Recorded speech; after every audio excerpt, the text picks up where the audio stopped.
नमस्कार मेरे प्यारे दोस्तों।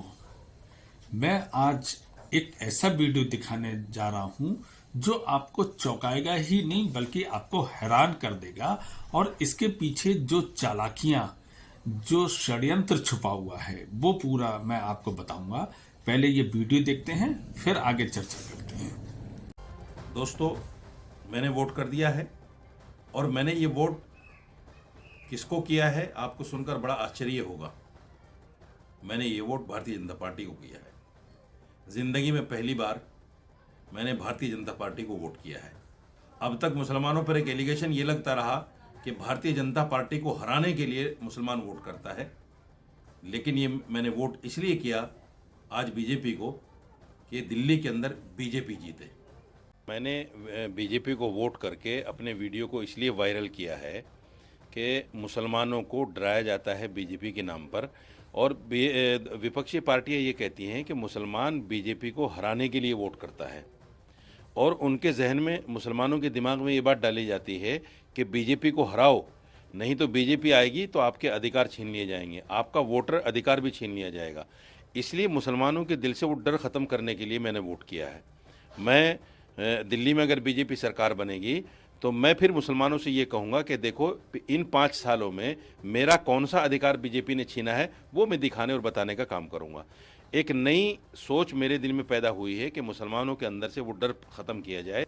तो भाइयों, आपने ये साजिद रशीदी का बहुत प्यारा प्यारा वीडियो देखा कि जिसमें ये कह रहे हैं कि मैंने जिंदगी में पहली बार बीजेपी को वोट दिया है। ये बात ये क्यों कहने लगे? अगर ये बात इन्हें कहना था तो ये इन्होंने इलेक्शन से पहले क्यों नहीं कहा? जब वोटिंग चालू होती है या वोटिंग में जब पूरी कैंपेन चल रहा था इलेक्शन का, तब ये बात इन्होंने क्यों नहीं की कि मैं अपने मुसलमान भाइयों से ये अपील करता हूं कि इस बार दिल्ली इलेक्शन में मुसलमान, जितने भी मुसलमान हैं, वो बीजेपी को वोट करें। वो करें या ना करें वो अलग बात है। अब इसके पीछे एक बहुत गहरी साजिश है। वो साजिश का मैं खुलासा करने जा रहा हूं। जब इलेक्शन कंप्लीट हो गए, जब पूरे न्यूज चैनल पे एग्जिट पोल का आने लगा और उसमें बीजेपी को जीतते हुए दिखाया जाने लगा, यानी बहुमत के करीब दिखाया जाने लगा, या पूर्ण बहुमत लगभग माना जा रहा है कि बीजेपी पूर्ण बहुमत से इस बार अपनी सरकार बना लेगी।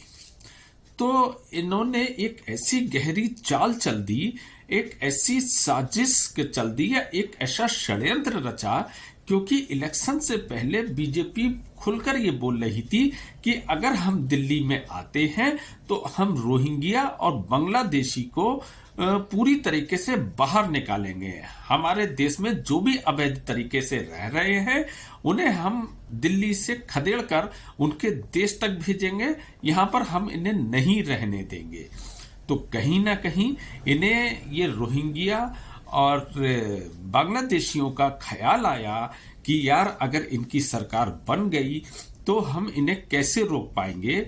जब तक केजरीवाल हुआ करते थे या आम आदमी पार्टी हुआ करती थी तब तक तो चलो ठीक था, वो उन्हें संरक्षण देते थे और लगातार उनकी जनसंख्या बढ़ती चली जा रही थी। दिल्ली जो है हमारे देश की राजधानी है, एक बहुत ही सेंसिटिव जगह है। अनेकों देशों के राष्ट्राध्यक्ष आते हैं।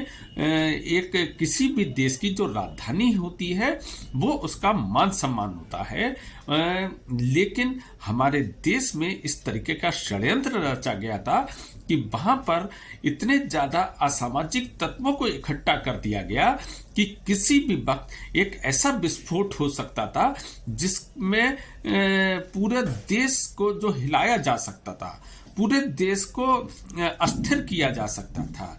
इस तरीके का षड्यंत्र रचा जा रहा था, और जब उन्हें अपने षड्यंत्र की विफलता नजर आने लगी तो उन्होंने एक ऐसी गहरी चाल चली कि इस बार साजिद रशीदी जैसे व्यक्ति तक ने बीजेपी को वोट करा है। यानी अब ये भी कहा जाएगा कि इस बार जो बीजेपी की सरकार दिल्ली में बन रही है उसमें मुसलमानों का बहुत बड़ा योगदान है, ताकि बीजेपी ये सोचने पर मजबूर हो जाए कि अगर मैंने रोहिंग्या या बांग्लादेशियों को दिल्ली से खदेड़ा तो कहीं ना कहीं जो मेरा मुसलमान वोटर अब मेरे साथ आ चुका है वो मुझसे एक बार फिर से दूर हो जाएगा। ये मैं दावे से कह सकता हूं, या ये साजिद रशीदी अपनी धार्मिक पुस्तक पर हाथ रख के ये कसम खाएं कि मैंने बीजेपी को वोट किया है। अगर वो ऐसा कर दें तब मैं मान सकता हूं कि साजिद रशीदी ने बीजेपी को वोट किया। बीजेपी को ये लोग कभी वोट नहीं कर सकते, कभी जिंदगी में वोट नहीं करेंगे। ये मेरा दावा है। ये एक पूरा सर्वे करा लिया जाए। ये लोग झूठ बोलने में माहिर होते हैं। अब एक ऐसा इन्होंने षड्यंत्र रचा है ताकि उन रोहिंग्या, उन बांग्लादेशियों को दिल्ली से बाहर ना निकाला जा सके, क्योंकि जो हमारे देश को अस्थिर करने की जो साजिश चल रही है उसे कहीं ना कहीं पूरी तरीके से उस साजिश को परिपूर्ण किया जा सके। तो यह साजिद रशीदी की एक चाल है। बहुत सारे न्यूज़ चैनल इस समय लगातार ये ब्रेकिंग न्यूज़ चला रहे हैं कि साजिद रशीदी ने इस बार बीजेपी को वोट किया है। अगर वास्तव में इन्हें वोट करना था तो ये इलेक्शन से पहले ये बात बोलते, तब मैं ये मानता कि इन्होंने वोट किया है। जब एग्जिट पोल में बीजेपी की सरकार बनती हुई दिख रही है तब आके टीवी पे ये बयान दे देना कि मैंने बीजेपी को वोट किया है, ये इनकी बहुत गहरी चाल है। और इस चाल को ही हमें समझना होगा, सारे सनातनियों को समझना होगा, बीजेपी सरकार को समझना होगा कि इस चाल का वो हिस्सा ना बन जाए कि मुसलमान वोटर अब हमारे पक्ष में आ गया है। ऐसा कभी संभव नहीं है। बाकी मुझे जो सही लगा वो मैंने वीडियो बनाना अपना कर्तव्य समझा। बाकी आपकी अपनी सोच है, अपनी समझ है। बाकी फिर मिलते हैं नेक्स्ट वीडियो में। जय श्री राम।